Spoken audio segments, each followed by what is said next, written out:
GATT au nom de l'humanité.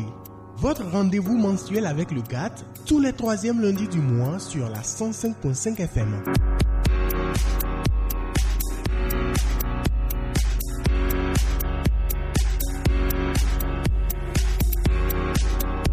Elle est au cœur de nos vies et entraîne un changement de paradigme dans nos sociétés.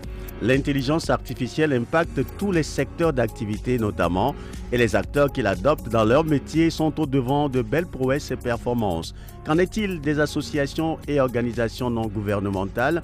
La question intéresse le Global Alumni Association of Togo, l'IA au service des associations. Voilà le thème de ce nouveau rendez-vous mensuel du GATT au nom de l'humanité sur Radio Pyramide 105.5 FM. Nous sommes heureux de vous savoir à l'écoute. Madame, Monsieur, bonjour. 2 anciens boursiers de l'ambassade des États-Unis au Togo seront avec nous pour aborder le sujet. Le premier est déjà là, Salim Tebonou, président Aïdat, alumni Yali Dakar au Togo, mais aussi vous êtes ambassadeur Human AI, la structure co-organisatrice de la semaine de l'intelligence artificielle du 4 au 8 juin dernier à Lomé. Bonjour. Bonjour, cher ami. Bonjour à nos auditeurs. Soyez le bienvenu. Merci pour l'accueil. En attendant que Stark Bodé nous rejoigne. Alors, bien évidemment, quand on parle de l'intelligence artificielle, on va sans doute faire un petit retour sur cet événement de la semaine intelligente, la semaine de l'intelligence artificielle ici à Lomé. Oui. Alors, cet événement-là, vous, en tant qu'ambassadeur de Human AI, comment l'avez-vous vécu et que retenez-vous finalement après? Merci beaucoup. Je salue encore tous nos auditeurs et merci encore pour l'invitation aujourd'hui.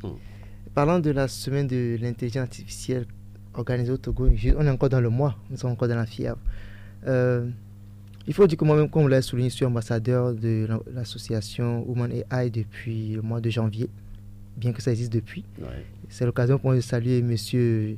Jérôme Ribeiro et son ami Maurice, qui ont co-organisé l'activité, bien sûr, avec les partenaires techniques et l'appui de l'État, bien sûr, sous le haut patronage du président de la République.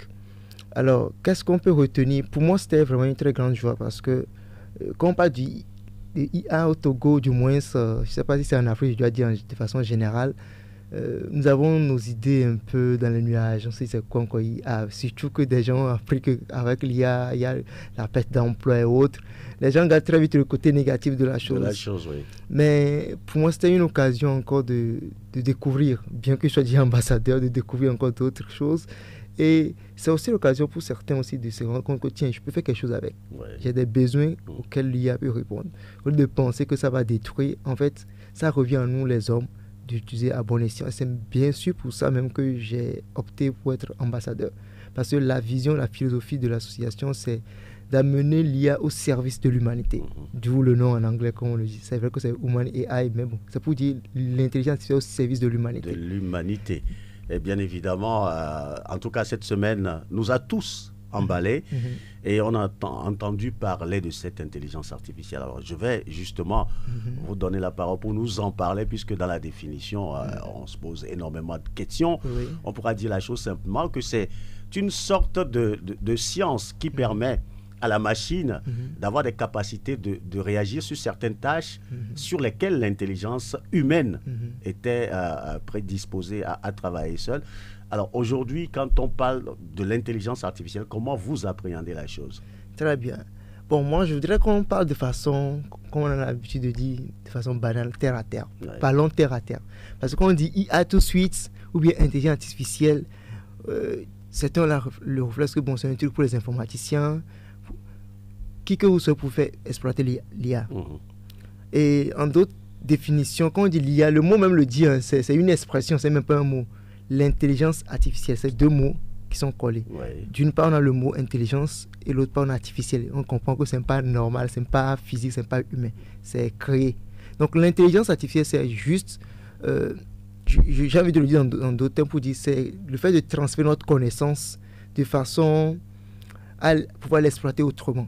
L'intelligence, comme on le dit, si on veut définir l'intelligence, je ne vais pas définir tout ça, il suffit d'ouvrir le dictionnaire, on va trouver ce que c'est l'intelligence. Oui. L'artificiel, oui.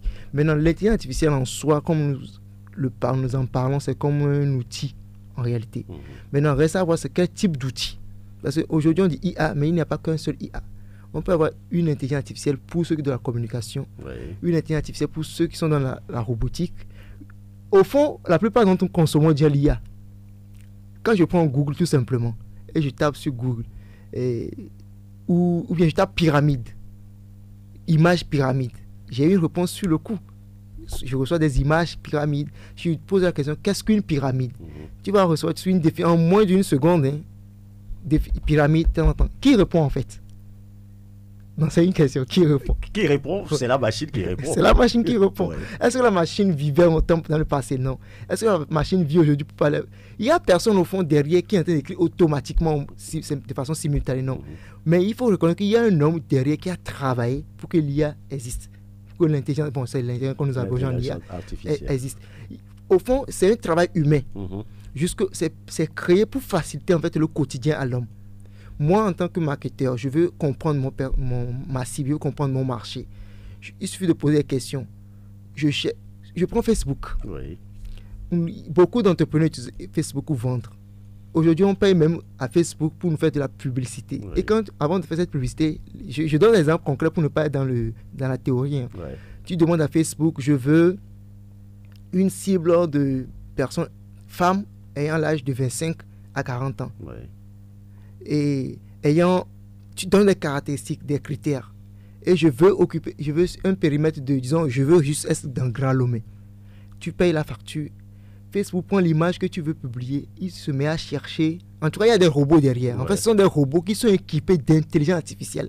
Donc, avant, on a donné l'information aux robots. Quand tu trouves, puisque avant de même créer un compte sur Facebook, tu vois, c'est beaucoup de choses qui se font derrière. Il y a beaucoup de choses qui se font derrière. Donc, nous créons des bases. Tu as donné ta date de naissance. Donc, la machine derrière, elle cherche les personnes ayant tel âge à tel âge. Donc, tout de suite, le robot réfléchit avec des calculs qui sont dans la tranche, qui sont nés de telle année à telle année pour qu'il puisse trouver la tranche d'âge. Mais imaginez que ça, c'est la machine qui a fait. On met de côté. Que c'est à un homme vous confier ce métier, ce travail. Je cherche sur Facebook des gens ayant l'âge de 20 ans à 30 ans. Cherche moderne. On a des millions de personnes, voire des milliards. Ça va pas évident à trouver. Et je veux trouver ça dans un périmètre de Lomé. De Grand Lomé, juste prenons Grand Lomé. Et je veux, dans 5 minutes, je suis sûr que la personne peut trouver ça. C'est une question de moi, hein, c'est pas une question. C'est une question de moi. Donc l'IA, en fait, c'est en cela que l'IA devient plus important. L'IA vient répondre à ce problème pour dire, moi, je t'aide à faire ton travail que tu fais en 1 heure, en 1 seconde. Ce que tu fais en 24 heures, je te le fais en 10 minutes. Peut-être parfois moins de 10 minutes. Ce que tu feras peut-être dans un mois, moi, je te le fais en intervalle de 5 minutes. C'est en fait ça l'utilité de l'IA. Donc, le côté négatif, on peut en parler après, mais c'est en fait là en fait l'utilité de la chose. Et moi, je me dis, si je me mets de côté pour dire l'IA, ça détruit les emplois et que je ne veux pas le connaître, je vais me faire avoir. On a eu la révolution industrielle, l'Afrique n'a pas pu profiter, on est en train de profiter. Juste, vous connaissez l'histoire. Et aujourd'hui, il y a eu l'ère le numérique. On n'est pas à la base. C'est vrai que l'IA aussi, ce n'est pas nous qui avons créé, mais si on vient avec l'IA très tôt, on nous dit, voici l'IA, voici l'avenir, et qu'on se met encore dans notre coin pour dire non, ça va détruire, ça va faire ci, ça va faire ça, qu'on le veuille ou pas, ça va avancer. Ça avance et ça va nous dépasser. Et moi, je ne veux pas être dépassé. Vous ne voulez pas être dépensé, il faut être donc au fait. Il faut être en fait dans le sujet, apprendre. Au fond, je ne maîtrise pas tout. Ouais, tout le monde apprend. On apprend. L'IA, c'est comme une langue.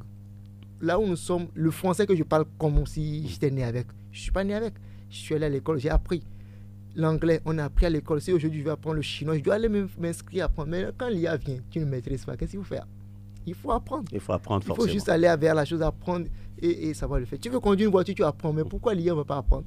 Vous avez donné tout à l'heure l'exemple de Facebook, qui a une certaine intelligence artificielle derrière.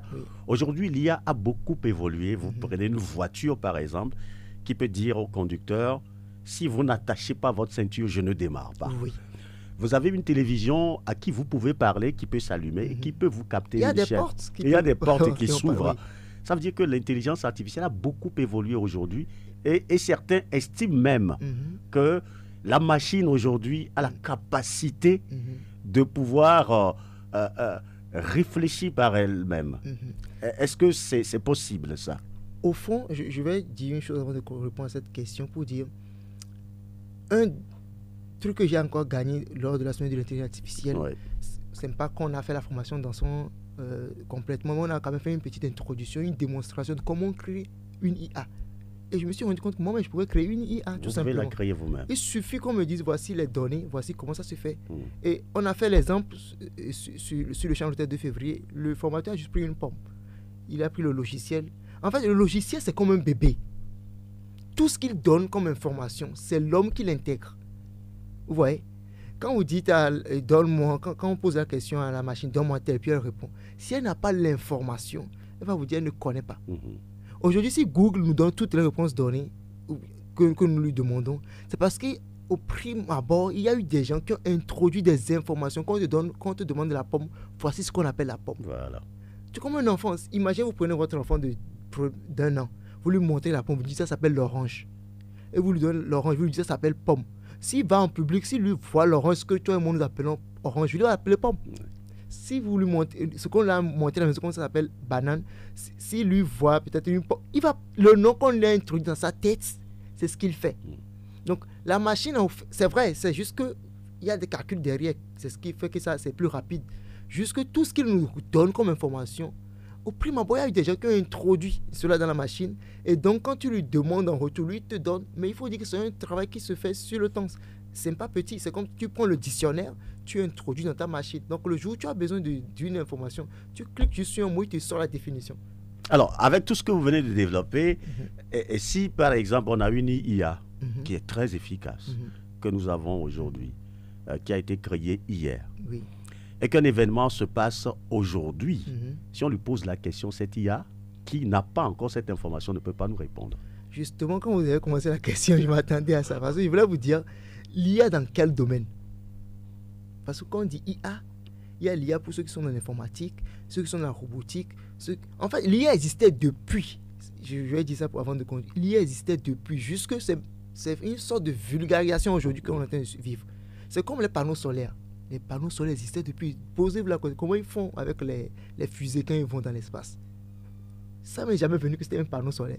C'est quand ça a été vulgarisé que quand je vois maintenant, vous allez voir les satellites en l'air en orbite, vous voyez les panneaux solaires. Ça existait depuis, juste que ce n'était pas accessible à tous. Ce n'était pas ouvert au grand public. Voilà. Quand on parle de l'IA, l'IA existait depuis.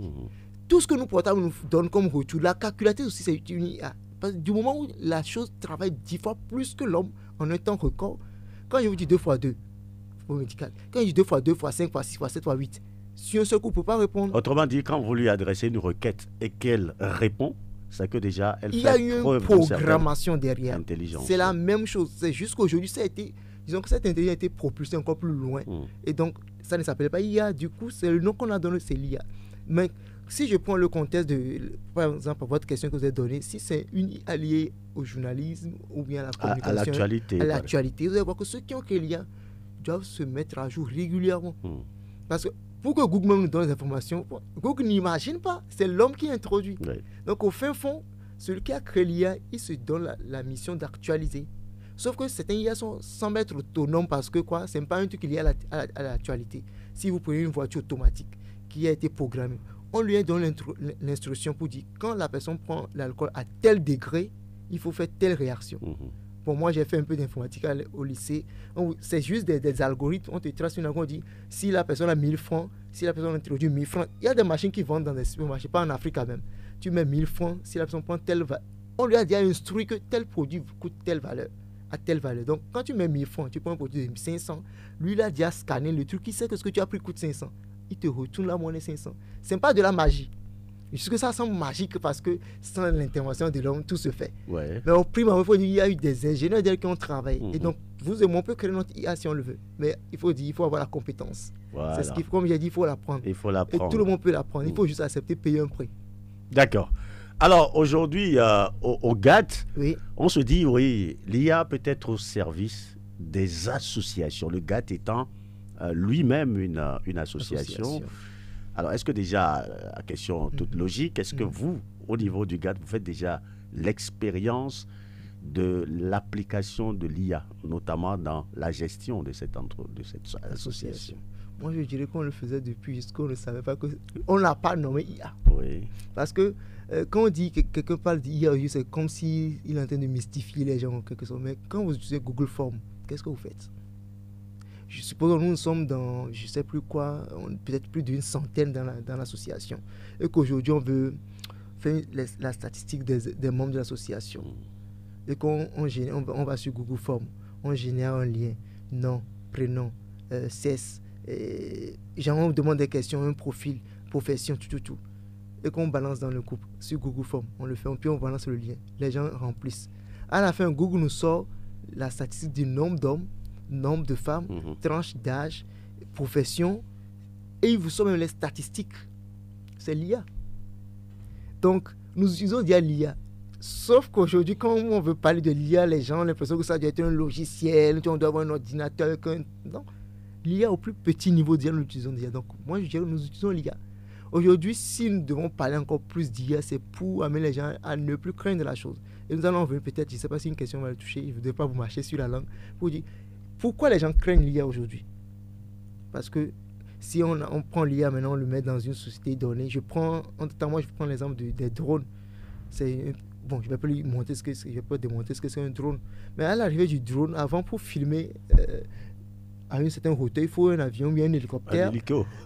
Pour tourner les clips vidéo, par voilà, un clip, quelqu'un il doit prendre l'hélico, louer l'hélico et avoir un caméraman. Ça fait 2 personnes. Aujourd'hui, avec le drone, l'hélico n'a plus sa place. On est juste en bas avec une commande. Et on pilote le drone. On pilote. Donc, à l'arrivée du drone, 2 personnes ont perdu l'emploi. Ah oui. Mais je vais vous dire qu'au moins une personne d'entre eux a retrouvé son poste. Oui, parce qu'il a appris à piloter le drone. Tout simplement. Si l'autre dit, ok, tant pis, je vais aller chercher là où on me cherche avec la caméra, il ira. Mais si l'autre dit, ok, moi je vais chercher à prendre le drone, j'apprends à piloter le drone, il revient avec ses compétences de pilote ou avec ses compétences de caméraman. Au jour où on veut tourner le clip, il suffit de monter le drone en l'air, il pilote, il filme la scène et puis c'est tout. C'est pareil pour l'IA. C'est pareil. D'accord. Alors il faut de toutes les façons s'adapter à l'ère IA. Alors, si aujourd'hui, vous, au sein du GAT, vous pensez que oui, les associations doivent quand même aujourd'hui aller vers la chose et intégrer l'utilisation de l'IA à leur fonctionnement, cela suppose quand même qu'au niveau des associations, il y a un certain nombre de difficultés que vous pensez que l'IA peut résoudre. Alors, quelles sont les difficultés de façon générale que les associations rencontrent et que l'IA peut permettre de résoudre facilement? Bon. S'il faut généraliser, moi j'aurais un peu de soucis à le dire parce que chaque association c'est la réalité. Oui. Moi tel que je suis ici, je suis dans Women IA, je suis dans le GATS, je suis aussi membre d'une autre association qui est le Yali Dakar. Chaque association c'est la réalité. Mais je pense, de mon point de vue, moi je suis invité pour l'émission de l'association. Je pense que si les leaders de l'association pensaient à cette émission, je pense que c'est pour amener les gens à s'approprier la chose. Parce qu'en fait, il faut posséder le produit pour pouvoir l'exploiter. Il ne suffit pas de dire je vais utiliser l'IA. C'est comme, je vais vous donner quelqu'un qui a posé cette question lors de la semaine de l'intelligence artificielle. Il dit, comment je peux utiliser l'IA pour créer mon entreprise? C'est pas pertinent. On ne parle pas de l'IA pour créer une entreprise. On ne parle pas de l'IA pour créer une association. Il faudrait posséder la chose. Mais comme j'ai dit, peut-être dans une association, le problème qu'il peut y avoir, c'est question d'organisation. De données, de base. Entre-temps, nous utilisons le papier. Aujourd'hui, on veut se détacher des papiers. En plus, ça, on rend service à l'humanité. Si on délaisse un peu le papier, on risque de couper moins d'arbres. Il faut quand même qu'il y ait quelqu'un qui sache exploiter tout ça. Si on dit qu'il y a un problème. En tout cas, de mon point de vue, je ne suis pas encore dans le comité d'organisation, mais peut-être les leaders ont remarqué quelque chose. Ils pensent que l'IA peut résoudre au nom de l'association. Mais moi, j'aimerais mieux parler pour le service de tout le monde. L'IA peut répondre à beaucoup de problèmes de chacun d'entre nous, que ce soit dans la vie personnelle, dans la vie privée. Je peux scanner mes données, je peux... Par exemple, des gens, prenons Google Drive. Il y a des gens qui ne savent pas l'utiliser. C'est des atouts de l'IA. Comment je peux utiliser l'IA? Bon, je ne vais pas dire IA, mais comment je peux utiliser le Drive, par exemple, de Google. Comment je peux utiliser Google Form? Avant d'aller à un niveau où on dit IA, c'est que l'utilisation des applications qui sont vraiment puissantes, ça, il faudrait que la personne soit dans le domaine d'activité de l'IA pour pouvoir trouver son intérêt. Si je prends la robotique, je prends même les sociétés qui font le tri. Quand nous payons la farine de blé, vous n'avez jamais consommé la farine de blé, puis vous avez senti des graines de sable. Alors que le blé est très très petit. Comment ils font pour faire le tri? Souvent, nous voyons ça dans les documentaires où les machines font passer les graines et puis il y a une machine qui détecte tout.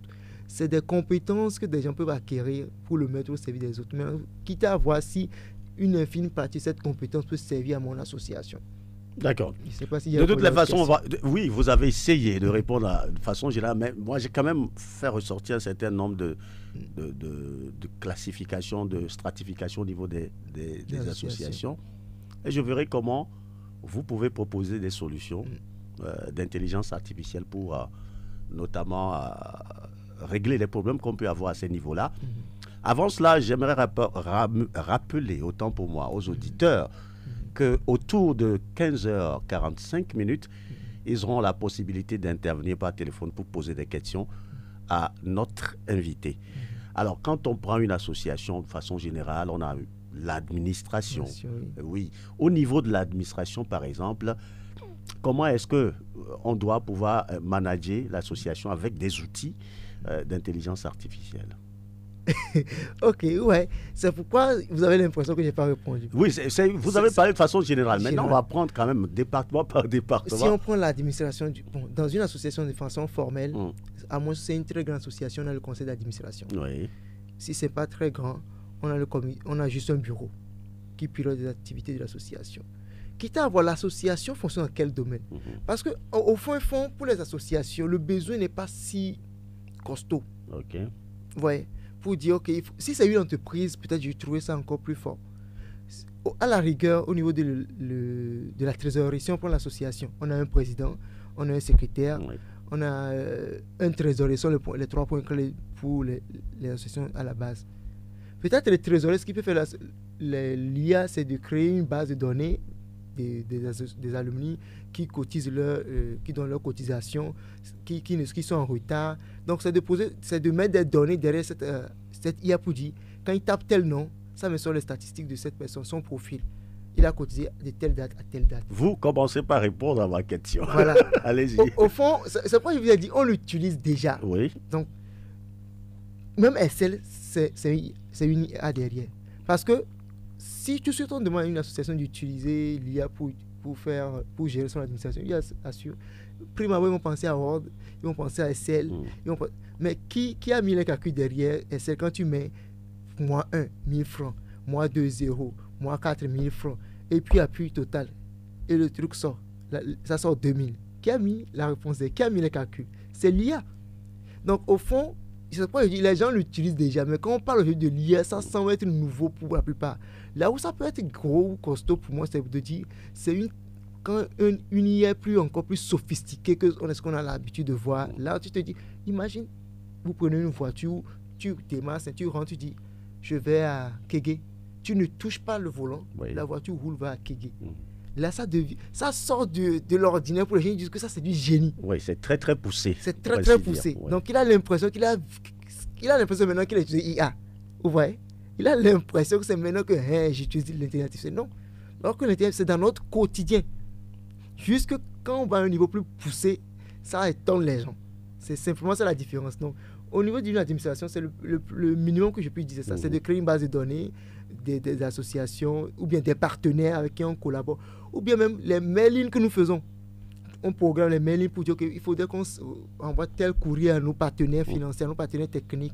C'est le truc que le secrétaire, lui, de son côté, peut dire que je vais programmer notre email, ou je vais faire une programmation donnée qui me fait des rappels pour dire que telle période je dois relancer tel partenaire, ou bien si tel événement, le responsable de la communication dit, il fait un programme, il ne s'attache pas seulement à son cahier avec son bloc et de son quoi écrit, il prend son ordinateur, il fait des planifications dans Excel, il met, s'il a bien sûr des notions, c'est un IA qui font la planification, il le met, tout simplement. Celui qui a la communication, on a Canvas IA qu'on peut aussi apprendre. Ça reste à apprendre, bien sûr, comme je dis, il faut que tu l'apprends. Et lui, pour faire son Canvas, s'il n'est même pas un expert en conception de Photoshop et autres, au moins avec l'IA, il introduit les informations, ça lui sort. L'IA peut vous permettre de produire des vidéos de publicité. Moi, j'ai déjà assisté à ça. Je ne sais pas le faire pour le moment, mais j'ai déjà assisté à ça.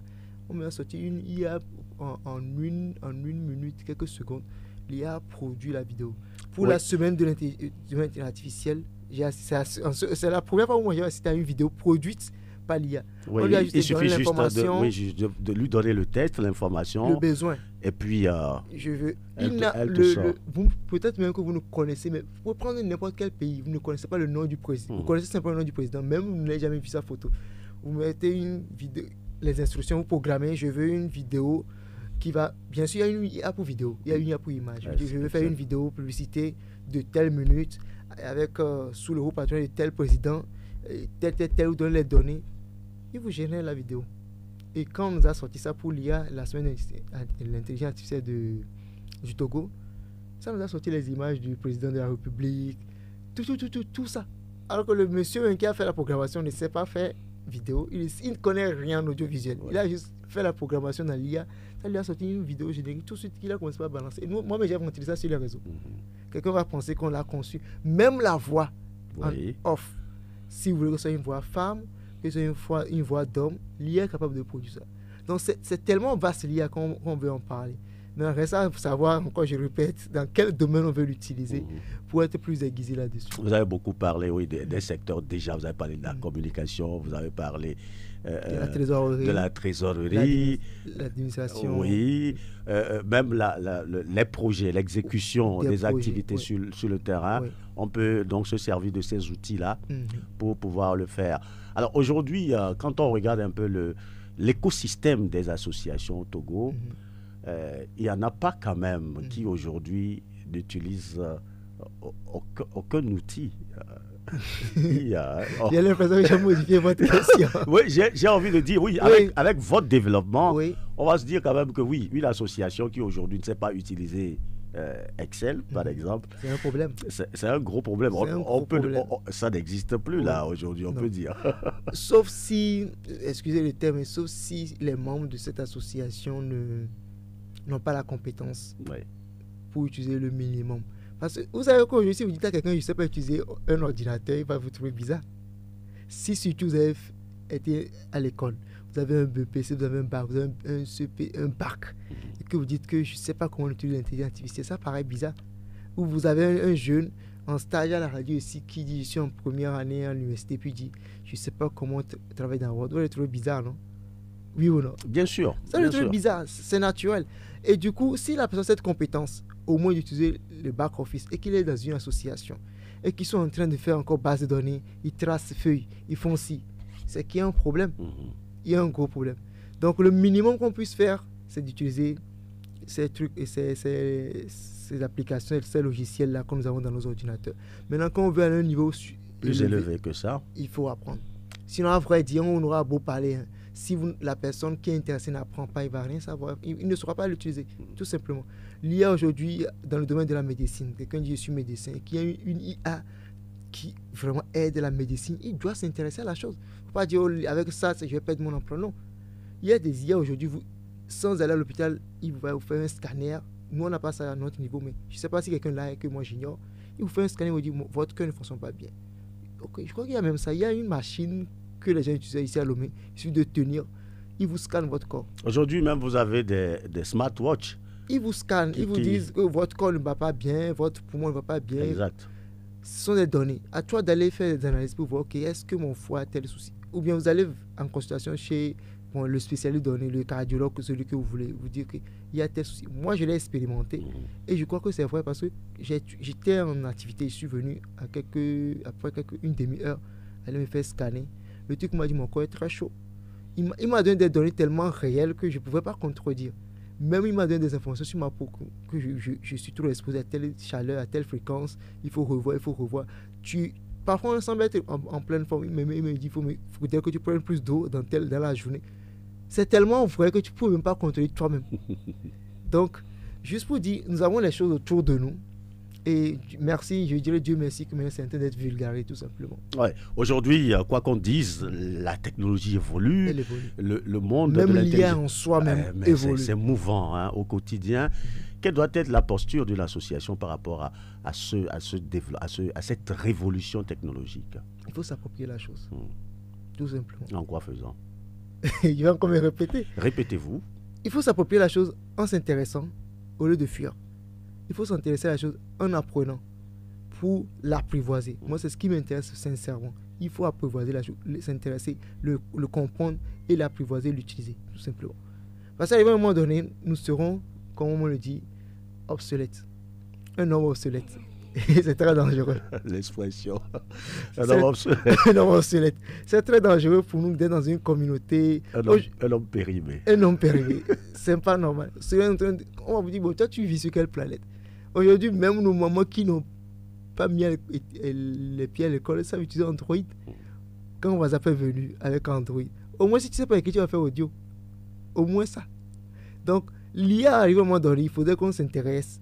Je ne dis pas d'aller vers tout, mais avoir une information, un minimum là-dessus, qu'on pense que c'est, et ne pas être dans le bleu qu'on parle de l'IA. C'est pas comme un truc pour les extraterrestres, non. C'est pas ça. D'accord. Alors, justement, pour être au fait de l'actualité de l'IA, les applications nouvelles qui sortent, qui font des choses extraordinaires, où est-ce qu'on les trouve? Merci. Là, je peux vous donner une source fiable. Okay. Qui est Human AI, qui forme dans l'exploitation de l'IA, dans l'utilisation des IA. Et si vous voulez des IA plus performantes, spécifiques à un domaine, il suffit de faire la demande. Je n'ai pas dit que c'est gratuit. Il y a des formations gratuites, mais quelqu'un qui est entrepreneur, il veut, ou bien il est dans un certain domaine qu'il veut, je vais donner mon contact à la fin si vous le souhaitez. Il peut me contacter à la fin. Il n'y a pas de problème. Qu'on le mette en relation avec des responsables de l'association pour les former. Parce qu'après tout, si je prends juste un domaine, l'agriculture, il y a eu une expérience qui a été faite au Maroc, en agriculture, où on plante des arbres et on les arrose. Vous savez très bien comment on arrose. On arrose nos plants, parfois même ici au Togo, nous on n'a pas cette technologie, on espère la pluie. D'autres, ils utilisent l'irrigation au moins. Mais avec l'IA, on peut avoir plus de rendement et faire moins de dépenses. Parce qu'il y a eu des drones qui ont été programmés pour dire quand le drone vient vers l'arbre ou bien la plante, il scanne la plante, il voit, il a tel besoin d'eau. Il donne juste l'essentiel. La quantité nécessaire pour arroser la plante. S'il voit qu'il y a trop, s'il n'y a pas besoin, il passe. Mais ordinairement, on prend nos trucs, nos seaux et on verse seulement. On verse seulement. C'est pas bien mouillé, il faut mouiller encore. Donc là, il faut verser 2000 litres. Quelqu'un peut verser 1 litre et demi. Oui. C'est du gaz. Et le pire encore, quand l'arbre n'a pas besoin de demi, tu lui donnes demi, tu l'affaiblis. Tu l'affaiblis en fait. Parce que et quand viendra le moment pour donner, la saison viendra pour produire, il ne va pas donner comme on l'attend. Donc l'expérience est faite. Ceux qui ont utilisé l'IA, disons les drones là pour arroser leurs plants, pour suivre leur plantation, ont plus de rendement que ceux qui n'ont pas fait. D'abord, ceux qui ont fait ont dépensé plus de ressources pour peu de rendement. Alors que ceux qui ont utilisé l'IA pour le faire, vous voyez que ça demande une certaine compétence. Donc celui qui est dans le besoin, je ne dis pas que forcément on doit forcément utiliser le drone avant de dire qu'on utilise l'IA. Dans votre système, dans votre besoin, dans votre structure, dans votre organisation, faites appel à un spécialiste de la matière. Il vient, il va vous faire un diagnostic. Il vous dit ça, pour utiliser l'IA ici. Vous n'allez pas appeler le spécialiste pour lui dire que moi je veux utiliser l'IA pour arroser mes plantes. Oui, je veux utiliser l'IA. C'est pourquoi j'ai dit au départ que c'est pas IA va répondre à quel problème de l'association. Non, chaque association a ses réalités. Donc, celui qui veut appliquer l'IA à son association, il fait appel, on lui fait un diagnostic, on dit, ok, vous ici, vous avez besoin, tel IA peut répondre à tel besoin, vous avez tel problème, et il y a une IA qui peut répondre à ça. C'est comme ça qu'on fonctionne. On ne dit pas que voici les IA qui sont disponibles, commencez pas à les utiliser. C'est comme si, entre-temps, j'ai donné ces exemples aux gens, en tant qu'on dit, faites un projet innovant. Dès que quelqu'un crée un projet, puis il met une touche d'informatique dedans, d'internet dessus, un truc qui est lié au digital, il dit que j'ai fait un projet innovant. C'est pas parce que ton truc est forcément digitalisé que c'est innovant. Donc, c'est pas parce que tu vas pas forcer l'utilisation de l'IA. Il faut vraiment avoir le besoin. Ou bien il faut identifier un problème que l'IA peut t'aider à mieux faire. À mieux régler. Voilà, à mieux régler. Peut-être que tu le règles déjà, mais l'IA peut t'aider à mieux faire. Nos producteurs font déjà leur culture. Ils font des récoltes. Mais si l'IA peut aider à faire une meilleure récolte, pourquoi pas? Pourquoi pas? D'accord. Là, vous commencez déjà par nous dire l'utilisation efficiente que l'on doit faire de l'IA, notamment dans le domaine des associations. Il faut identifier le problème, le besoin. Auquel il faut adapter une réponse par l'IA. Maintenant, aujourd'hui, oui, comme vous le dites aussi, l'intelligence artificielle doit venir aider l'homme à améliorer ou à réussir mieux sa mission, son travail. Mais la question de la bonne utilisation de l'IA ou de l'utilisation dangereuse de l'IA se pose. Vraiment. Alors, on va évoquer la question justement. Quels sont, par exemple, les soucis qu'on peut avoir quand, par exemple, on est face à l'intelligence artificielle? Quel mauvais usage peut se présenter à nous, quoi? D'accord. Bon, c'est pourquoi j'ai dit au départ que les gens ont peur de l'IA. Oui. Au fin fond, l'IA en soi n'est pas le problème. L'IA n'est pas le problème. C'est l'homme. C'est l'homme qui C'est l'utilise, l'homme le problème. qui est son propre problème. Qui est son propre problème. D'accord. Tout comme le couteau n'est pas un problème, mais c'est l'homme qui l'utilise qui est le problème. Ça dépend de l'usage qu'il fait de la chose. L'IA est créée avant tout et à la base pour aider, pour rendre l'homme plus performant, pour rendre le service plus intéressant pour l'homme, pour simplifier les choses à l'homme. Pour simplifier les tout choses. simplement. Maintenant, le danger, c'est que celui qui l'utilise, la personne qui l'utilise, elle a de mauvaises intentions. C'est ça le problème. Ou la personne qui veut l'utiliser, mais sans tenir compte de l'éthique ou bien de la place de l'homme dans la société, c'est là qu'il y a problème. Je sais que l'IA peut me rendre un service. D'accord.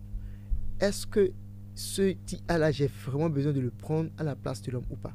Il faut poser des questions réelles. Parfois, on est obligé de le faire parce que 10 personnes font un travail et donnent un résultat de 100.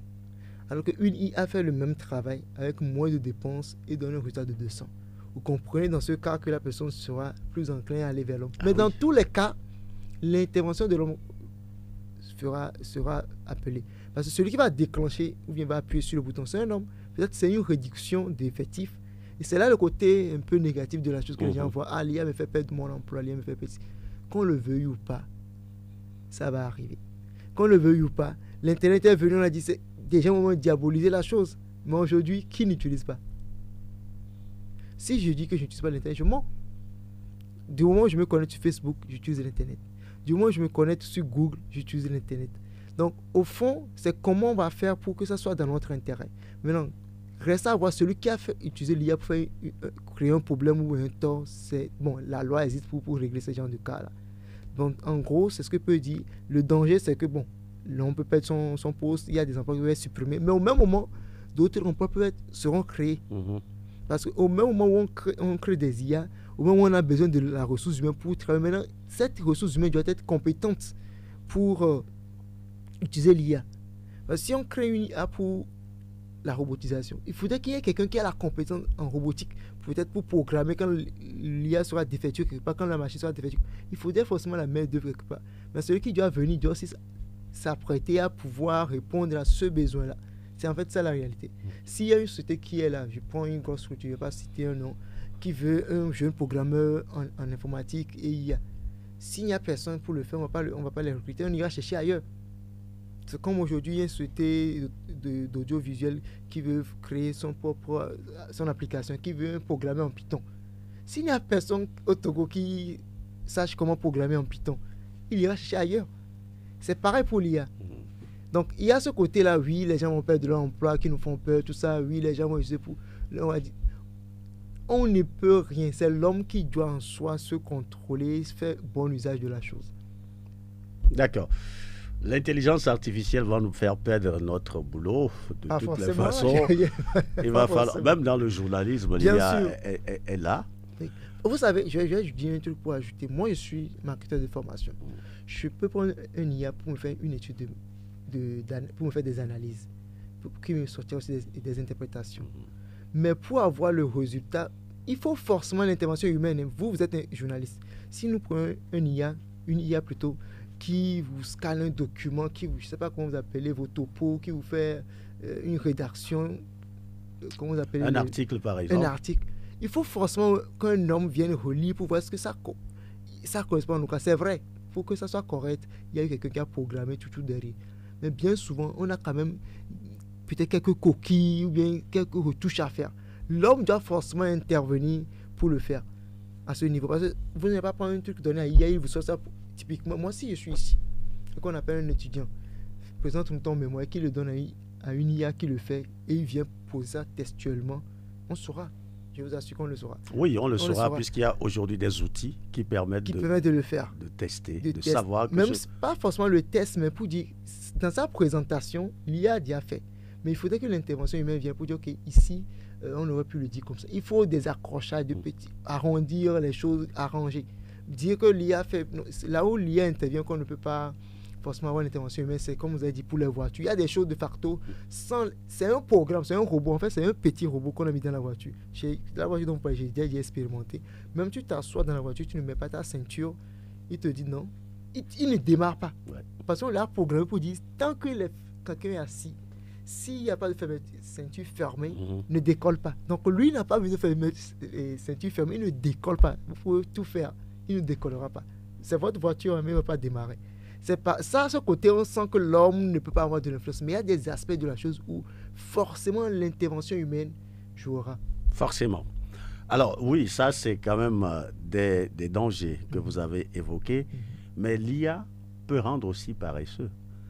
C'est-à-dire que oui, c'est une machine qui vient vous aider. Mais finalement, on aura tendance à confier tout à la machine. Il suffit juste de lui introduire, de lui faire la requête et on la laisse faire le boulot. Après, on prend et puis on plaque. Face à ça, par exemple, quel doit être le comportement de l'homme, quel doit être la meilleure façon de pouvoir se servir de l'IA sans se rendre paresseux? Moi, je dis ça revient à l'homme. Toujours, en fait, il y a pas mal de questions qu'on nous posons sur l'IA, mais que nous vivons déjà. J'ai l'impression que je me répète beaucoup dans l'émission aujourd'hui. Non, même si c'est une pédagogie. Hein. C'est une pédagogie. Parce que si je prends moi-même qui suis ici, si je vais rédiger un mémoire, oui, prenons l'exemple comme le cas des étudiants. L'IA te permet d'aller lire des informations sur le groupe pour dire que tel mémoire, quelqu'un a déjà écrit sur ce thème, quelqu'un a déjà écrit un livre sur ce thème. J'aime beaucoup l'image de marque. Je vais vous faire un travail sur l'image de marque. Je dois encore lire des centaines de livres pour avoir une idée de comment des gens ont fait, perfectionner, améliorer depuis 1980, 1970. Ils ont parlé de la marque, l'image de marque, comment ça se fait, comment on développe. Si je dois lire toutes ces centaines de livres et que j'ai eu la possibilité d'avoir une IA à côté de moi qui me donne le résumé de 10 livres. En fait, nous avons dit au départ que l'IA est faite pour nous aider. Pour nous aider. Très important. C'est pour être plus performant. Du coup, moi j'ai l'intérêt, j'ai l'avantage d'avoir ces résumés de 10 livres, de lire, de comprendre et d'avancer rapidement. Ça, c'est pas être paresseux. C'est plutôt un atout. Vous avez par exemple, dans le domaine des associations, vous êtes appelé à écrire un projet. OK? Donc, vous formulez la requête, vous demandez à votre IA. C'est pas être paresseux, je pense. Laissez-moi finir ma question. Allez-y. L'IA, vous lui demandez de vous rédiger un projet selon tel domaine, dans le domaine, si que tel paramètre puisse apparaître jusqu'à la fin, l'IA va vous produire votre projet. Je vais applaudir. Vous allez applaudir. Oui. Mais le fait de le prendre et ne pas l'adapter à la réalité de chez vous, ça peut vous amener à faillir, à passer à côté. C'est pourquoi je dis ça revient à l'homme. Parce qu'en fait, moi, si je peux rédiger mon projet calmement, je peux prendre une journée et rédiger un projet. Ça ne me dérange pas. Même s'il faut une demi-journée, ça dépend de quel domaine d'activité et que j'ai les données. Je vais rédiger mon projet et vous sortir les informations. Ça, c'est calme. Mais si l'IA peut me le faire, tant mieux. Mais il me revient à moi de décider de relire. Donc, la question de paresse, en fait, c'est l'homme qui décide d'être paresseux. Ce n'est pas la machine qui nous rend paresseux. La machine, le moulinès que nous utilisons dans la cuisine, ce n'est pas une IA, d'accord, c'est une machine.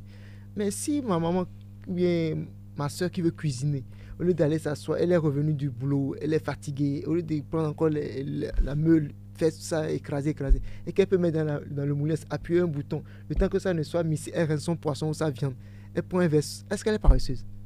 Elle n'est pas paresseuse. Elle n'est pas paresseuse. Justement, elle avait besoin de l'intervention de l'IA sur une tâche précise. Ça a été fait. C'est la machine l'a aidé à faire rapidement. Je ne dis pas que c'est une IA forcément, mais c'est un exemple que je donne. Ça l'a aidé à avancer plus vite. Ce qu'elle a fait en 10 minutes, l'autre est en train de le temps qu'elle a mis sa sauce au feu, l'autre est en train d'écraser. Peut-être elle est en train de finir, or que l'autre ça commence à bouillir au feu. Ce n'est pas de la paresse. C'est faire bon usage de la chose. C'est pourquoi je dis Human AI, c'est en fait ça l'esprit derrière pour nous. C'est de mettre le truc au service de l'humanité. C'est de l'amener les gens à comprendre la déontologie ou bien Oui, de la chose pour ne pas l'utiliser à mauvais escient. L'Internet est venu, des gens l'utilisent pour craquer les banques des gens, ils volent l'argent sur les banques. Et c'est une bonne chose. Est-ce que pour autant, on va dire qu'il ne faut plus utiliser l'Internet? Non. Est-ce que pour autant, il faut dire que comme on prend les voitures et qu'on fait des accidents en voiture, que les gens meurent, il ne faut plus rouler avec la voiture? Non. Maintenant, l'intelligence artificielle, par exemple, dans ce cas, est venue pour dire que parfois les gens se saoulent, c'est pourquoi ils roulent et puis font des accidents. Donc on dit à l'IA, si la personne est au-delà de 10%, peut-être c'est un cas. Ne permet pas qu'il ne bouge pas. Ça a aidé ou pas?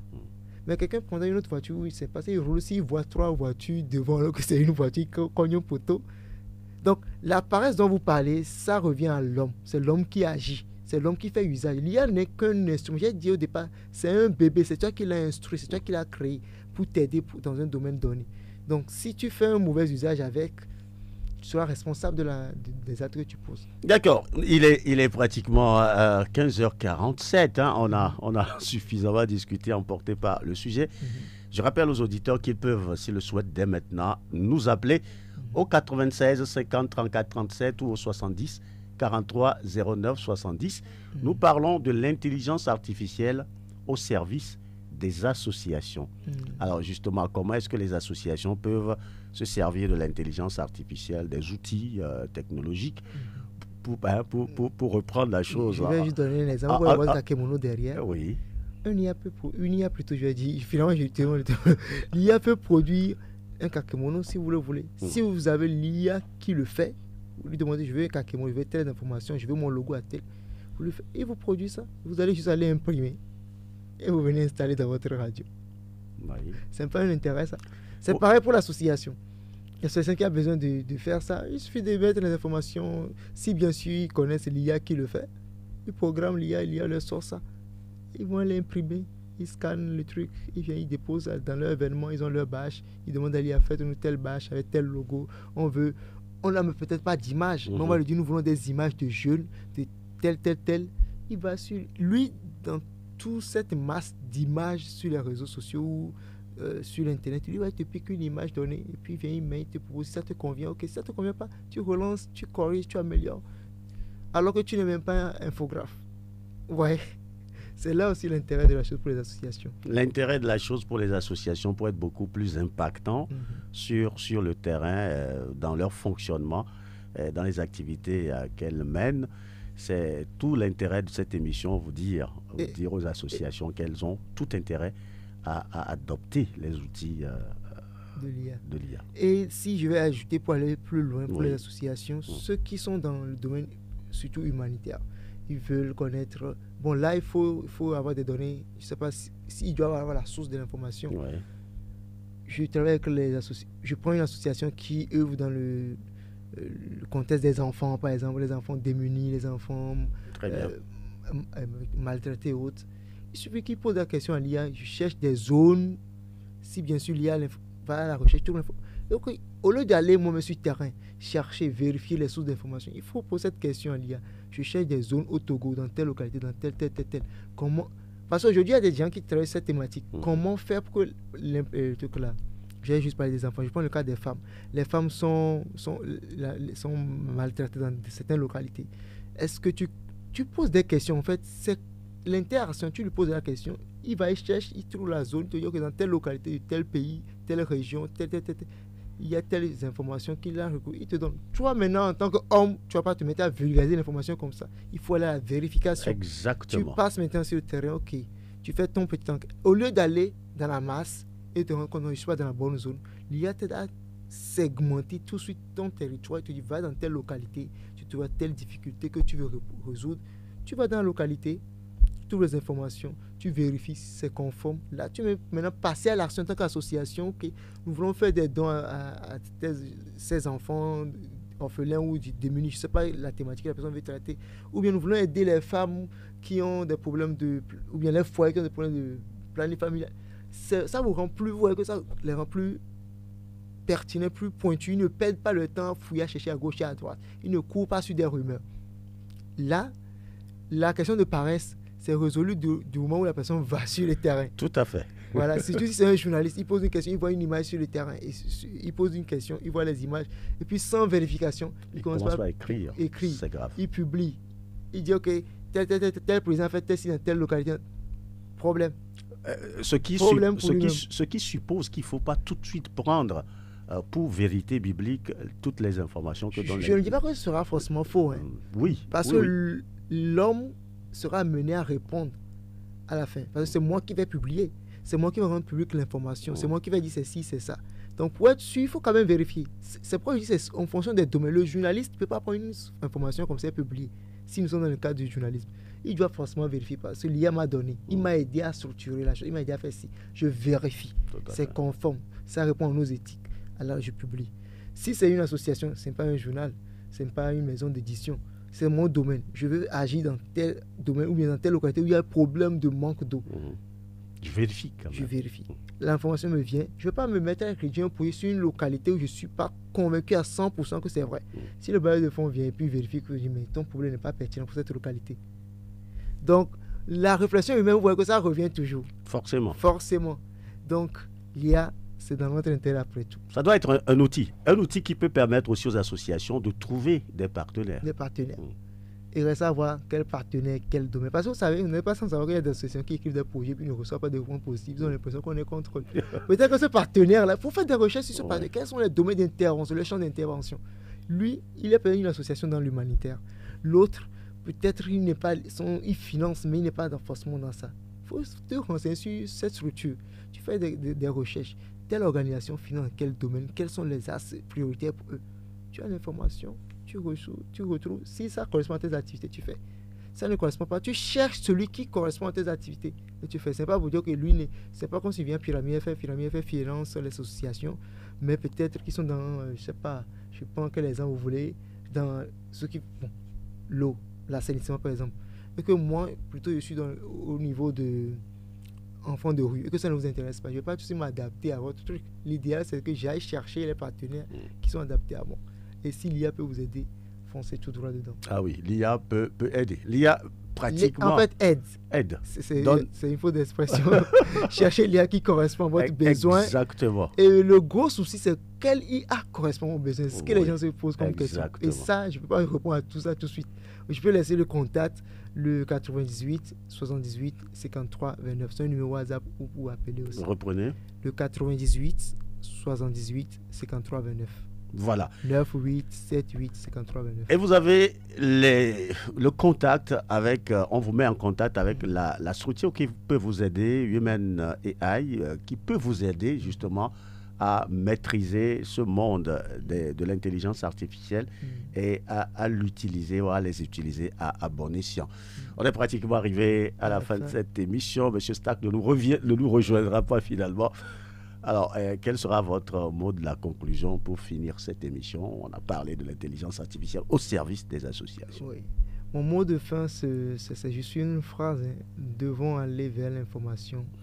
Apprenons à comprendre ce que c'est qu'il y a. Apprivoisons la chose, tout simplement, pour l'exploiter. Voilà. Apprivoisons la chose, l'intelligence artificielle, pour pouvoir l'exploiter à bon escient. Merci Salim Tebonou, président AIDAT et aussi ambassadeur Human AI. C'est avec lui que nous avons fait cette émission, le GAT au nom de l'humanité, consacrée au thème l'intelligence artificielle au service des associations. Merci d'avoir été des nôtres. Merci à Venceslas Bogakou de Yop pour la mise en onde. Le GAT vous retrouve dans un mois, le 3e lundi de juillet. À très bientôt.